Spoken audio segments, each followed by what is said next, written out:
A girl in the shape of a monster in the shape of a girl. A girl in the shape of a monster in the shape of a girl. A girl in the shape of a monster in the shape of a girl. My intentions for this lesson were really around using the creative process to explore a text. Today we focused on three main characters in the triad of bullying: the bully, the bullied, and the bystander. So the main one was the bystander, Brady. The bullied was a girl named Sophie, and the bully was a girl named Adrian. One normal, unspecial day, Adrian comes to school and she announces, "It's penalty day." I shared, read directly from the text, The Shape of the Girl, as a way of inspiring them. It set up the imaginary world that we were going to be entering and gave the kids the context. The story that we were dealing with, the fictional story, dealt with subject matter that was actually nonfiction.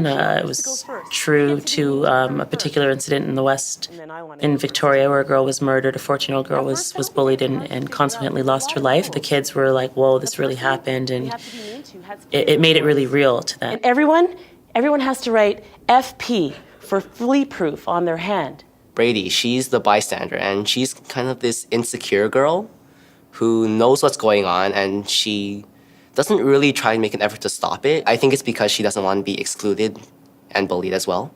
Brady as a teenager again. You know something, Trevor? That's her big brother, who she talks to quite a bit.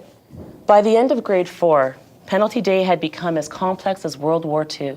Adrian is the character who is the bully. No one is to have contact with it from first period until lunch. If you have to address it, do so during homeroom. On the school bus, it has to sit on the 4th seat on the left. If it talks to any boys, it will be dealt with by me. The next character is the main character, which is Sophie, and she is in the triad of bullying, the bullied. In my opinion, she doesn't want to project a vibe of negativity to her peers, so she keeps those inner feelings to herself and doesn't present them. But who the enemy was had become entirely simple. Now all the girls had FP written on their hands. All the girls but one. I don't know why it was Sophie. It just was. After that, you saw the students sort of brainstorm using rule on the wall. In this case, they were generating ideas around the characters and creating a character profile. What do you guys remember about the role on the wall strategy? I did mention it earlier. What's the purpose? We list characteristics from the book, and the inside of the character, see what's they actually feel, reading between the lines. And outside the character? Outside the character, it's what other people think of the character themselves. So basically, by doing this, you get a better understanding of the character, both like what he or she thinks of himself and what others think of him or her. Knowing what we know about Brady, what can we do to sort of fill up the middle? How does she think? How does she feel? What are some things she's probably thinking? Like to do the right thing or do what's right for her. What's the right thing? That's a great question she might be asking. I guess she thinks she's a bit insecure about herself. She's kind of lonely. Like, she has friends, but they're not her true friends. She doesn't think that they're actually good friends. So now let's go to the outside of the figure. How do you think the outside world sees Brady? Ordinary. Ordinary? So being ordinary is great? I think people see her as like not very confident or outgoing. Not confident, not outgoing? Reserved? In the point of view of whomever is bullied, she may seem as powerful. The fact that she could be viewed as being really powerful is very true. Wow, you guys have a lot to go on here. So in a moment when we get to the point where I want you to take on the role of Brady, see if you can zero in on some of these things, some of the beliefs about her, and use that to impact your dialogue, okay? We went into an A-B conversation strategy where the students were just asked to more or less improvise a dialogue with each other. I gave them the opening line, and in a way that was, again, another way of inspiring or challenging them. So their challenge was to then take those opening lines and run with them. Person A, you're going to be Brady. And your line to start is going to be, Sophie, don't go on the field trip. Person B, you're Sophie. Your response is going to be, but why? We have to write an essay. And then you're just going to continue the conversation from there and improvise and see what happens. Begin. I guess to add on to that, you know, we've worked a lot on improvisation and the fundamental concepts of drama. We've worked separately on the fundamental concepts of dance. Part of my hope today was to bring those two things together. I try to make myself available during that process to eavesdrop and add. I tried not to add too much at that point and just sort of let it happen, but I think once the students feel like they've created something that's almost audience worthy, it's helpful for me to hear, to get a sense of what they've been working on. So checking in on their preliminary work and giving them some feedback. And sometimes they're just doing a sneak preview for me and no one else really sees what's going on. So it looks like a little bit of chaos ensuing in the classroom, but it's actually pretty exhilarating and exciting for me as a teacher to walk around and hear conversations happening and to see for the most part that the kids are in role and they're sticking with the task. After that, the students were challenged once again. We sort of went back to the top of the cycle, challenged to incorporate a dance movement sequence into their scenes. We're also going to try to incorporate a little bit of our dance unit that we just finished. Well, you're going to pick 3 Brady words, or three words total, and I'd like you to come up with some sort of a movement sequence that goes with those words. So for me, I might pick pressure. I'm going to come up with 4 beats worth of movement for pressure. My movement might be something like this. Okay, just like that. A second word might be trust or distrust.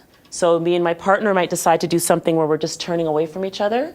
Okay, 4 beats worth of movement. And then a third word could be insecure.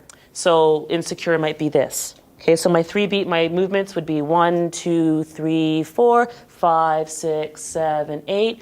1, 2, 3, 4. And then we're going to try to combine our dialogue, our acting, and our dance. We're going to try to put these two things together into a piece, a dramatic dance piece. I wanted them to feel free to explore how dance might be inserted into a dialogue. And some kids, as you saw, came up with some things I wouldn't have thought of. So it was that to me is it's just such a great bonus when you see kids coming up with their own creations. 2, 3, 4. When I'm circulating, I'm really looking for evidence of exploration, evidence of experimentation.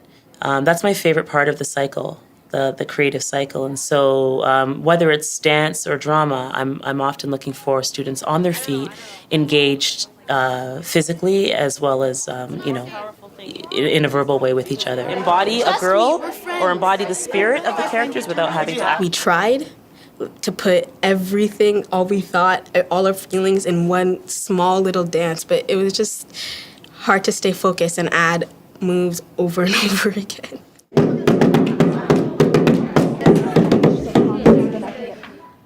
Sophie, don't go. Why not? It's not safe. But why? I'm so confused. Trust me, we're friends. If you were really my friend, you'd tell me what's wrong. I'm trying to protect you. But I don't want your protection anymore. I can take care of myself. Help me help you. No!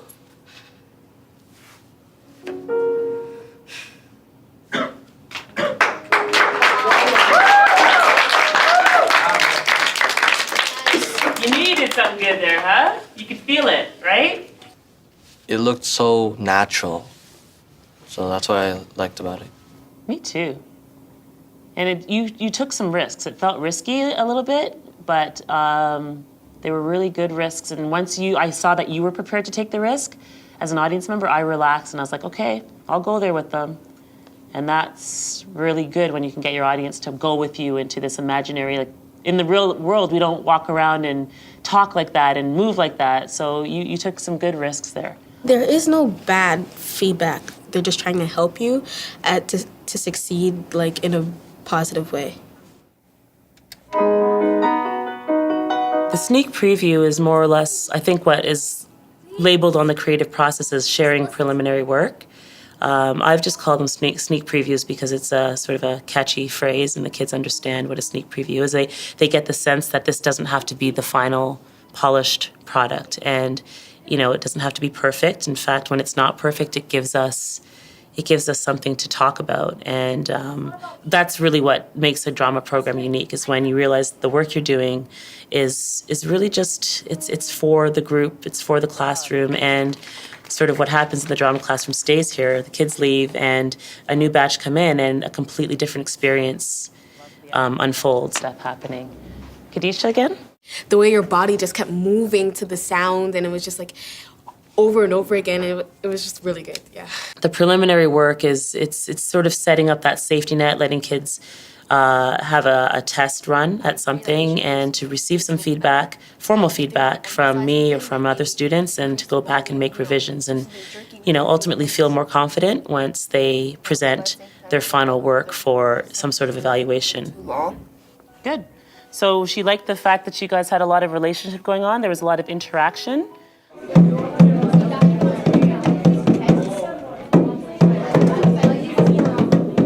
They understood how bullying can go so wrong, and they got a sense of the seriousness of the topic. So even if there are light moments and moments where kids feel like, maybe something funny happens in the play, they have the background knowledge that this is based on some pretty serious material. I think it helps to anchor and just to remind the kids how relevant this topic still is. It's not just a story about somebody named Sophie. It gets played out in classrooms and schools all over the country, all over the world. Why don't you just listen to me? I can't protect you anymore. I'm so frustrated.